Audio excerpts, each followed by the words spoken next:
Din Djarin, the Mandalorian's titular bounty hunter, has had a wild ride since he crossed paths with the child, also known as Grogu.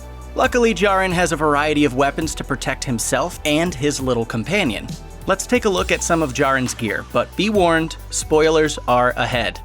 Mandalorian helmets have long been associated with the Star Wars creed, and Djarin's helmet is no exception. Just like with any other Mandalorian helmet, Djarin's features a T-shaped visor and entirely conceals his face. Also, Djarin's tribe follows the way of the Mandalore, a religion where members are not allowed to remove their helmets in public. If they do, they can never put them back on again. Why, you ask? This is the way. This is the way. Djarin has been seen without his helmet in public only twice so far. In Chapter 8 Redemption, because he was badly injured and needed a droid to tend to his wounds, and in Chapter 15 The Believer to bypass an Imperial security scan. Mando's helmet also comes with a variety of features, such as tracking heat signatures, long-range audio, and detecting recent footsteps left on the ground. These perks are especially useful when Djarin needs to locate nearby individuals, whether they be enemies or those in need of assistance. Djarin's Mandalorian armor not only looks cool, but it is also extremely durable.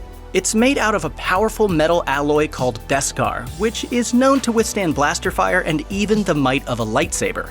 Since Djarin's armor is badly damaged in the show's sophomore episode, he brings a large payment of Beskar to his tribe's armorer, who uses it to craft a new cuirass. Instead of having a red and gray color scheme in the vein of his previous armor, this shiny new armor is metallic silver, just like his helmet. In Redemption, the armorer announces the formation of Djarin's clan, Clan Mudhorn, which is made up of himself and the child. To coincide with this formation, the armorer inscribes the skull of the Mudhorn on his right pauldron as his signet. Djarin's dual flamethrowers have come in handy time and time again. For instance, in Chapter 3, The Sin, Djarin uses a flamethrower to torch an attacking stormtrooper. He's even been known to bring the heat when words fail him. You understand this?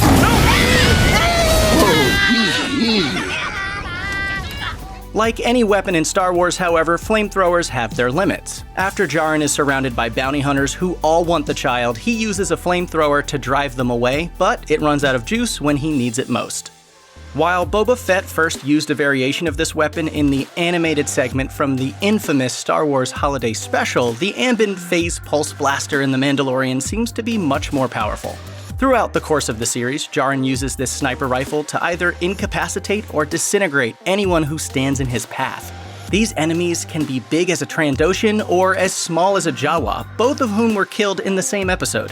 Djarin also uses the blaster to tase a wide variety of intergalactic enemies and creatures such as stormtroopers and even a crate dragon.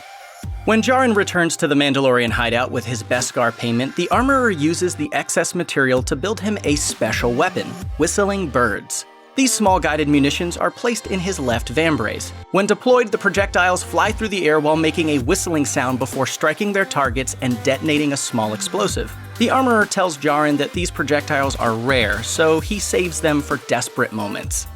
Star Wars fans have often associated jetpacks with Mandalorian culture, yet Djarin didn't receive his own until the final episode of Season 1. In Redemption, the armorer asks Mando if he has ever trained in the Rising Phoenix, to which he promptly responds that he did when he was a boy. The armorer then gives Mando a jetpack and sends him on his way to reunite the child with its own kind. The jetpack comes in handy later in the episode when Djarin uses it to attack a TIE fighter that's piloted by Moff Gideon. Djarin also uses the jetpack in the subsequent episode when he flies out of the belly of an angry crate dragon. However, despite all of its advantages in warfare, the best part about the jetpack is watching the child's ears flop around when Mando takes him for a ride.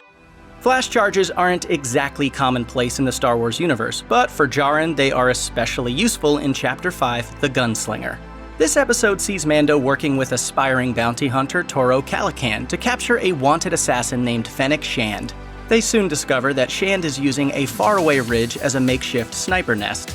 After nightfall, Djarin and Calican use flash charges to blind Shand so they can apprehend her. Before long, Calican decides to betray Mando. Djarin blinds Calican with a flash charge and takes him out. It's not a big loss for the galaxy, though. In fact, Mato could probably sum up Calican in 2 words. Womp rat. Djarin's Whipcord has helped him get out of many deadly situations. In Chapter 6, The Prisoner, for example, Djarin takes on several New Republic security droids. Throughout the fight, Mando uses the grappling hook to behead one droid and uses it again to bring another one closer to a droid that's being incinerated. Djarin later finds himself locked in a jail cell. Luckily, he escapes after he uses his Whipcord to tether a security droid near his cell door. He then rips off one of its arms, which he uses to open the lock. Grenades are probably one of the most important weapons for Djarin. In fact, we've seen him reach for them in wildly different circumstances. One instance where they were especially useful happens in Chapter 11, The Heiress, when Djarin, Bo-Katan Kryze, and 2 other Mandalorians infiltrate an Imperial cruiser transporting valuable weapons. After flying to the ship, the 4 warriors try to take the ship's bridge, but end up encountering a squad of stormtroopers armed with heavy repeating blasters, all while the captain is attempting to crash the ship at the behest of Moff Gideon. Djarin quickly devises a plan to get himself and the others to the bridge. He asks the 3 Mandalorians to cover him as he charges toward the remaining stormtroopers. After getting close enough, Djarin throws 2 grenades at the enemies, blowing them up and creating a path to victory. When speaking of self-preservation, a wise man once said, "Hokey religions and ancient weapons are no match for a good blaster at your side." Even though Djarin knows next to nothing about the so-called hokey religion, he almost always has a blaster at his side. As he demonstrates many times throughout the show, Djarin is very proficient with his blaster pistol. In fact, the initial fight scene that kicks off the entire series features Mando using his pistol to shoot the control panel of a door, which then slices a Quarren trawler in half. And that's just the first of many memorable scenes of Djarin relying on his pistol to save the day and the child. Check out one of our newest videos right here. Plus, even more Looper videos about The Mandalorian are coming soon. Subscribe to our YouTube channel and hit the bell so you don't miss a single one.